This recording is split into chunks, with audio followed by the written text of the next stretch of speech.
ജ്ഞാനേശ്വരി ഭഗവത്ഗീതയുടെ ജ്ഞാനേശ്വര ഭാഷ്യം അധ്യായം 17 ശ്രദ്ധാത്രയ വിഭാഗയോഗം. ഓം ശ്രീ പരമാത്മനേ നമഃ. ശ്രീമദ്ഭഗവദ്ഗീത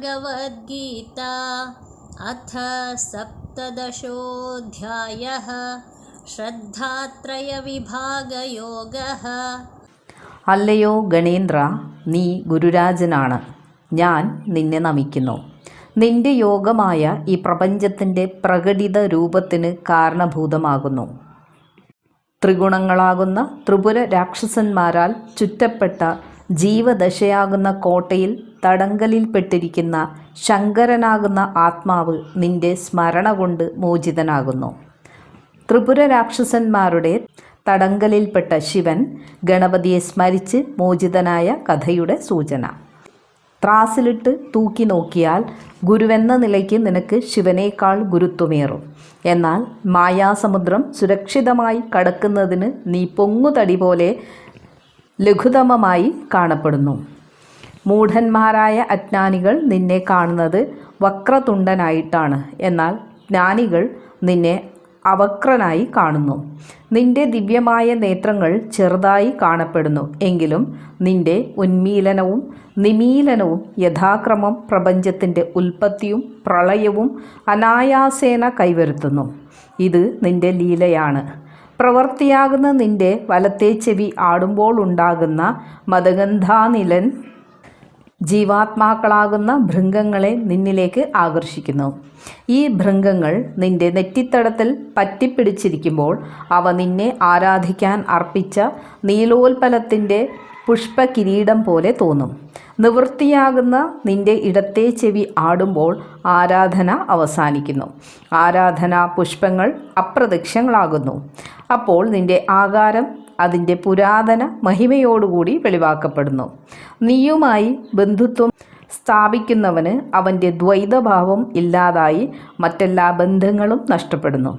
അവൻ ആത്മാനുഭൂതി നേടി നീയുമായി ഐക്യം പ്രാപിക്കുന്നു. സംസാര ബന്ധങ്ങളെ നശിപ്പിക്കുന്ന നീ ജഗത് ബന്ധുവായി കാണപ്പെടുന്നു. നിന്റെ ഭക്തന്മാർ ആനന്ദത്തോടെ നിന്നെ സേവിക്കുകയും അവർക്ക് ദേഹബുദ്ധി ഇല്ലാതായി തീരുകയും ചെയ്യുന്നു. എന്നാൽ നീ വ്യത്യസ്തനാണെന്ന് ചിന്തിക്കുന്നവർ ഏതെല്ലാം വഴിയിൽ കൂടെ നിന്നെ പ്രാപിക്കുന്നതിന് ശ്രമിച്ചാലും നീ അവർക്ക് അപ്രാപ്യനായി മറഞ്ഞിരിക്കുന്നു. ധ്യാനം എന്ന ഉപായത്താൽ നിന്നെ മനസ്സിൽ പിടിച്ചു നിർത്താൻ ശ്രമിക്കുന്നവരുടെ സമീപത്ത് പോലും പോകാത്ത നീ ദ്വൈതഭാവമില്ലാതെ ദേഹബുദ്ധി നശിച്ച് നിന്നിൽ മാത്രം ഏകാഗ്രമായ ചിന്ത ഉറപ്പിച്ചു നിൽക്കുന്നവരെ നിന്റെ പ്രീതിക്ക് പാത്രീഭൂതരായി കരുതുന്നു. സർവരൂപമായും പരിപൂർണമായും ഇരിക്കുന്ന നിന്റെ സ്വരൂപത്തെ അതേ വിധത്തിൽ മനസ്സിലാക്കാത്തവൻ സർവജ്ഞനാണെന്ന് ഭാവിച്ച് നിന്നെപ്പറ്റി എന്തെല്ലാമാണ് പറയുന്നത്. എന്നാൽ നിന്നെപ്പറ്റി വിസ്താരമായി പ്രതിപാദിക്കുന്ന വേദങ്ങളുടെ വാക്കുകൾ പോലും നീ കാര്യമായി കണക്കിലെടുക്കാത്തവനാണ്. നിന്റെ നാമം മൗനം എന്നാണ്. നീ ഭാഷണ വിരക്തനാണ്. അങ്ങനെയിരിക്കെ നിനക്കായി ഞാൻ എങ്ങനെയാണ് സ്തുതിഗീതങ്ങൾ പാടാൻ ആഗ്രഹിക്കുക? കാണപ്പെടുന്നതെല്ലാം മായയായതുകൊണ്ട് ഞാൻ എങ്ങനെയാണ് നിന്നെ ഭജിക്കുക? ഞാൻ നിന്റെ സേവകനാകണമെന്ന് ആഗ്രഹിച്ചാൽ നിന്നിൽ നിന്ന് വ്യത്യസ്തനാണെന്നുള്ള ദോഷം എന്നിൽ ആരോപിക്കപ്പെടും. അതുകൊണ്ട് നിനക്ക് വേണ്ടി ഒന്നും ചെയ്യാതിരിക്കുന്നതാണ് നല്ലത്. ദ്വന്ദ്ഭാവത്തിൽ എല്ലാ ആശയങ്ങളും ഉപേക്ഷിക്കുമ്പോൾ മാത്രമേ ഒരുവന് അദ്വൈതനായ നിന്നെ പ്രാപിക്കാൻ സാധിക്കുകയുള്ളൂ. എൻ്റെ ആരാധ്യദേവനായ അല്ലയോ ഗുരുനാഥ, ഞാൻ ഈ രഹസ്യം ഇപ്പോൾ അറിഞ്ഞിരിക്കുന്നു. ആകയാൽ ഉപ്പ് എപ്രകാരം തനിച്ച് നിൽക്കാതെ ജലത്തോടൊന്നിച്ചു ചേർന്ന് അതിനെ ഭജിച്ചുകൊണ്ടിരിക്കുന്നുവോ അപ്രകാരമാണ് ഞാൻ നിന്നെ സ്നേഹിക്കുന്നതെന്ന് നീ അറിയണം. ഒരു മൺകുടം സമുദ്രത്തിൽ മുക്കിയാൽ അത് ജലം നിറഞ്ഞു തുളുമ്പുന്നു. ദീപത്തോട് സംബന്ധപ്പെടുന്ന തിരി ദീപമായി തീരുന്നു. അപ്രകാരം അല്ലയോ ഗുരുദേവ, നിന്നെ നമസ്കരിച്ച് ഞാൻ സമ്പൂർണനായിരിക്കുന്നു. ഇനിയും ഞാൻ ഗീതയുടെ അർത്ഥത്തെ വിശദീകരിക്കാം. 16-ാം അധ്യായത്തിൻ്റെ അവസാനത്തിൽ കൃതാകൃത്യങ്ങളെ വിവേചിച്ചറിയുന്നതിന് ശാസ്ത്രത്തെ പ്രമാണമായി സ്വീകരിക്കണമെന്നുള്ള സിദ്ധാന്തത്തെ ഭഗവാൻ അർജുനന് ഉപദേശിക്കുകയുണ്ടായി. ഇത് കേട്ടപ്പോൾ അർജുനൻ സ്വയം പറഞ്ഞു, ഇതെങ്ങനെയാണ് നടക്കുന്നത്? ശാസ്ത്രങ്ങളെ ആധാരമാക്കിയല്ലാതെ കർമ്മം ചെയ്യുന്നതിന് മറ്റ് വഴികളൊന്നുമില്ലെന്ന് നിർണയിച്ചാൽ ഓരോരുത്തരും ചെയ്യേണ്ടത് എങ്ങനെയാണ് ചെയ്തു തീർക്കുന്നത്? ഇത് സർപ്പത്തിൻ്റെ ശിരസിലിരിക്കുന്ന രത്നം കൈവശപ്പെടുത്തി സിംഹത്തിൻ്റെ നാസാരന്ധ്രത്തിൽ നിന്ന് രോമം പറിച്ചെടുത്ത് അതിൽ കോർത്ത് കഴുത്തിൽ ആഭരണമായി അണിഞ്ഞില്ലെങ്കിൽ കഴുത്ത് നഗ്നമായിരിക്കും എന്ന് പറയുന്നത് പോലെയാണ്.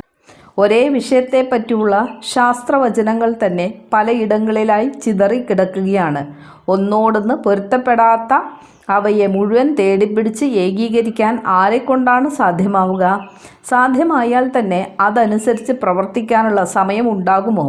അതിനുവേണ്ട ദീർഘായുസ് ലഭിക്കുമോ?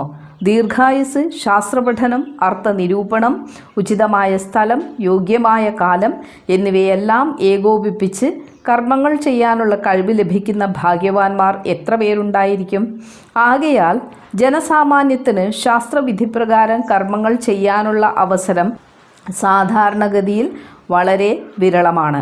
അപ്പോൾ ശാസ്ത്രജ്ഞാനമില്ലാതെ മോക്ഷം അടയണമെന്ന് ആഗ്രഹിക്കുന്നവരുടെ ഗതി എന്തായിരിക്കും? ഇതേപ്പറ്റിയുള്ള അർജുനൻ്റെ അന്വേഷണമാണ് 17-ാം അധ്യായത്തിലെ പ്രതിപാദ്യ വിഷയം. ആകയാൽ സർവവിഷയവിതൃഷ്ണനും തൻ്റെ അർജുനത്വത്താൽ കൃഷ്ണന് പോലും ആദരണീയനും സകലകലാപ്രവീണനും ശൗര്യത്തിന് ആധാരവും സോമവംശതിലകവും പ്രജ്ഞാപ്രിയതമനും ബ്രഹ്മവിദ്യയുടെ വിശ്രാന്തിസ്ഥാനവും ആയിരിക്കുന്ന അർജുനൻ ഭഗവാനോട് ചോദിച്ചു. അർജുന ഉവാച യേ ശാസ്ത്രവിധിമുത്സൃജ്യ യജന്തെ ശ്രദ്ധയാൻവിതാഃ തേഷാം നിഷ്ഠാ തു കാ കൃഷ്ണ സത്വമാഹോ രജസ്തമഃ. അല്ലയോ കൃഷ്ണ, ചിലർ ശാസ്ത്രവിധിയൊന്നും നോക്കാതെ ശ്രദ്ധയോടുകൂടി ഭഗവാനെ ആരാധിക്കുന്നുണ്ടല്ലോ. അവരുടെ സ്ഥിതി എന്താണ്? സാത്വികമോ രാജസമോ താമസമോ? അല്ലയോ ശ്യാമവർണ്ണ കൃഷ്ണ, ഞങ്ങളുടെ ഇന്ദ്രിയങ്ങൾക്ക് അങ്ങ് ബ്രഹ്മമായി അനുഭവപ്പെടുന്നു. എങ്കിലും അങ്ങയുടെ വാക്കുകൾ ഞങ്ങളുടെ മനസ്സിൽ ചില സംശയങ്ങൾ ഉണർത്തുന്നു. ശാസ്ത്രങ്ങളിൽ കൂടിയല്ലാതെ മറ്റ് മാർഗങ്ങളിലൂടെ മോക്ഷപ്രാപ്തി ഉണ്ടാവുകയില്ലെന്ന് അങ്ങ് പറഞ്ഞത് എന്ത് അർത്ഥത്തിലാണ്? പലർക്കും ശാസ്ത്രാഭ്യാസനത്തിന് പറ്റിയ സ്ഥലമോ കാലമോ സമയമോ ഗുരുവോ ഉചിതമായ സാമഗ്രികളോ ലഭിച്ചെന്ന് വരില്ല.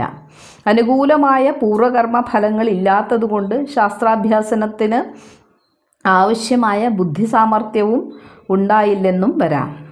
ഈ വക കാരണങ്ങളാൽ അവരുടെ ശാസ്ത്രപഠനം സ്തംഭനാവസ്ഥയിലെത്തുകയോ അവർക്ക് അതിൽ താല്പര്യമില്ലാത്തതുകൊണ്ട് അത് നഷ്ടമാവുകയോ ചെയ്യാൻ ഇടയുണ്ട്. എന്നാൽ അങ്ങനെയുള്ളവർ ശാസ്ത്രങ്ങൾ അനുഷ്ഠിച്ച് പരലോകത്ത് ആനന്ദമനുഭവിക്കുന്ന പുണ്യപുരുഷന്മാരുടെ കാലടികളെ പിന്തുടർന്ന് അവർ അനുഭവിക്കുന്ന ആനന്ദം നേടിയെടുക്കുവാൻ തീവ്രമായി ആഗ്രഹിക്കുന്നു. അല്ലയോ കരുണാമയനായ നാഥ, ഒരു കുട്ടി പാഠപുസ്തകത്തിൽ കാണുന്ന അക്ഷരങ്ങൾ അതേവിധം പകർത്തി എഴുതുന്നു. അന്ധനായ ഒരുവൻ കാഴ്ചയുള്ളവൻ്റെ സഹായത്തോടെ അവൻ്റെ പിന്നാലെ പോകുന്നു. അതുപോലെ അവർ സർവശാസ്ത്ര നിപുണന്മാരുടെ ആചരണങ്ങളെ പ്രമാണമായി സ്വീകരിച്ചുകൊണ്ട് പൂർണ്ണ ശ്രദ്ധയോടെ അപ്രകാരമുള്ളവരുടെ കാലടികളെ പിന്തുടരുന്നു. അവർ ദൃഢവിശ്വാസത്തോടെ ശിവാദി ദേവന്മാരെ പൂജിക്കുകയും ഭൂമി തുടങ്ങിയ വസ്തുക്കളെ ഉദാരമായി ദാനം ചെയ്യുകയും അഗ്നിഹോത്രാദി യാഗങ്ങൾ നടത്തുകയും ചെയ്യുന്നു. അല്ലയോ പുരുഷോത്തമ, അവരുടെ സ്ഥിതി എന്താണ്? സാത്വികമോ രാജസികമോ താമസികമോ? ഇത് കേട്ടപ്പോൾ വൈകുണ്ഠമൂർത്തിയും നിഗമപത്മപരാഗവും ജഗത്തിൻ്റെ അംഗഛായയും കാലപ്രബലതയും ലോകോത്തര പ്രമുഖനും അദ്വിതീയനും ആനന്ദമയനുമായ ഭഗവാൻ കൃഷ്ണൻ പറഞ്ഞു. ശ്രീ ഭഗവാനുവാച ത്രിവിധാ ഭവതി ശ്രദ്ധ ദേഹിനാം സാ സ്വഭാവജ സാത്വികീ രാജസീ ചൈവ താമസീ ചേതി താം ശൃണു.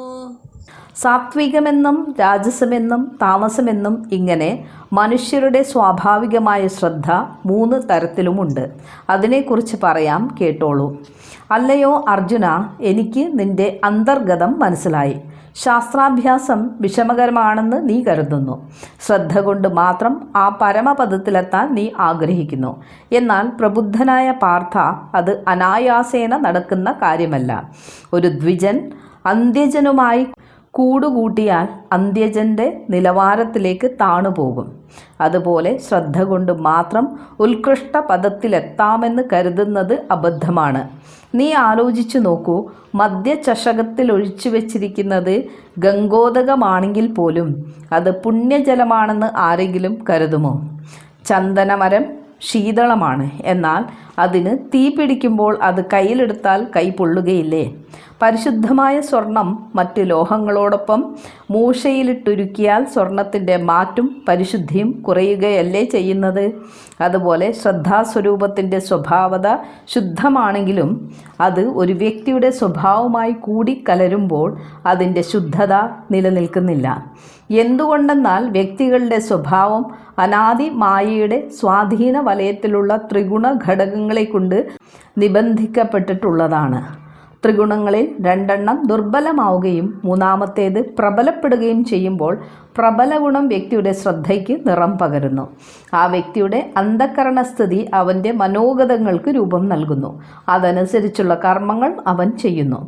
ഒരു ജീവിതകാലം മുഴുവൻ നടത്തിയ കർമ്മങ്ങളുടെ ഫലങ്ങൾ അവൻ്റെ സൂക്ഷ്മ ശരീരസ്ഥിതിയെ നിർണ്ണയിക്കുന്നു.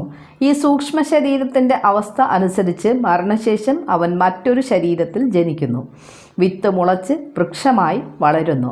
വൃക്ഷം വീണ്ടും വിത്തിൽ സമാഹരിക്കപ്പെടുന്നു. കോടാനുകോടി കൽപ്പകാലത്തിനു ശേഷവും വൃക്ഷത്തിൻ്റെ വർഗങ്ങൾ നശിച്ചു പോകുന്നില്ല. ഇപ്രകാരം വ്യക്തികൾ അസംഖ്യം ജന്മമെടുക്കുന്നതിന് ഇടയായാലും അവരുടെ ത്രിഗുണത്വത്തിന് യാതൊരു വ്യത്യാസവും ഉണ്ടാവുകയില്ല. വ്യക്തിയുടെ ശ്രദ്ധയിൽ ഗുണങ്ങൾ സ്വാധീനം ചെലുത്തുന്നു, അഥവാ ശ്രദ്ധ ഗുണങ്ങളിൽ ലയിക്കുന്നു. സത്വഗുണം പ്രബലമായിരിക്കുമ്പോൾ വ്യക്തി ജ്ഞാനത്തെ തേടുന്നു. എന്നാൽ മറ്റ് രണ്ട് ഗുണങ്ങളും അതിനെ എതിർക്കുന്നുണ്ടാവും. സാത്വിക ശ്രദ്ധ മോചനത്തിന് വഴി തെളിയിക്കുന്നു. അപ്പോൾ രജസും തമസും എങ്ങനെയാണ് നിശ്ചേഷ്ടരായിരിക്കുന്നത്? സത്വഗുണത്തെ പിന്തള്ളി രജോഗുണം ആധിപത്യം പുലർത്തുമ്പോൾ അത് ശ്രദ്ധയെ കർമ്മങ്ങൾ തൂത്തുവാരുന്നതിനുള്ള ഒരു തുറുപ്പായി മാറ്റുന്നു. വ്യക്തിയുടെ അഹങ്കാരവും വർദ്ധിക്കുന്നു. തമോ ഗുണം ഒരു വ്യക്തിയിൽ ജ്വലിക്കുമ്പോൾ അവൻ്റെ ശ്രദ്ധ മുഴുവൻ നിഷിദ്ധ സേവന വിഷയങ്ങളിൽ മാത്രമായിരിക്കും. സത്വാനുരൂപാ സർവസ്യ ശ്രദ്ധാ ഭവതി ഭാരത ശ്രദ്ധാമയോയം പുരുഷഃ യോ യശ്രദ്ധഃ സ ഏവ സഃ. അർജുന, എല്ലാവരുടെയും ശ്രദ്ധ അവരുടെ പ്രകൃതിക്ക് അനുസരിച്ചിരിക്കും. മനുഷ്യൻ ശ്രദ്ധാമയനത്രേ. ഏതൊരുവൻ ഏതു പ്രകാരത്തിലുള്ള ശ്രദ്ധയോടുകൂടിയിരിക്കുന്നുവോ അവൻ അത് തന്നെയായി ഭവിക്കുന്നു.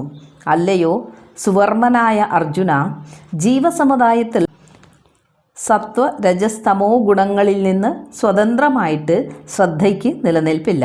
ആകയാൽ ശ്രദ്ധ സ്വാഭാവികമാണെങ്കിലും അത് ത്രിഗുണങ്ങളോട് ഒന്നു ചേർന്ന് സത്വരജസ്തമോ ശ്രദ്ധയെന്ന് 3 പ്രകാരത്തിൽ ആയിത്തീരുന്നു.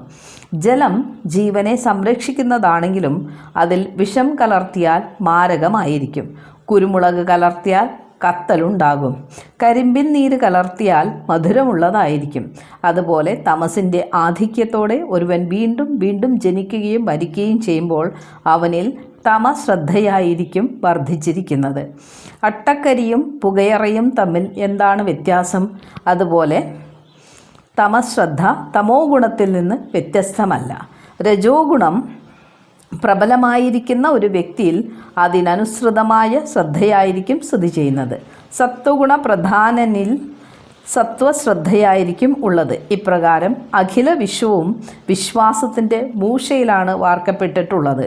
ഈ ദൃഢവിശ്വാസത്തിൻ്റെ ശ്രദ്ധയുടെ മേൽക്കോയ്മ ത്രിഗുണങ്ങൾക്ക് ആയതുകൊണ്ട് അവയിൽ ത്രിഗുണങ്ങളുടെ ലക്ഷണമുദ്ര പതിഞ്ഞിട്ടുണ്ടാവുമെന്ന് അറിഞ്ഞിരിക്കണം. ഒരു വൃക്ഷത്തിൻ്റെ പൂവിൽ നിന്ന് അതിൻ്റെ കായ് എങ്ങനെ ഇരിക്കുമെന്ന് ഊഹിക്കാം.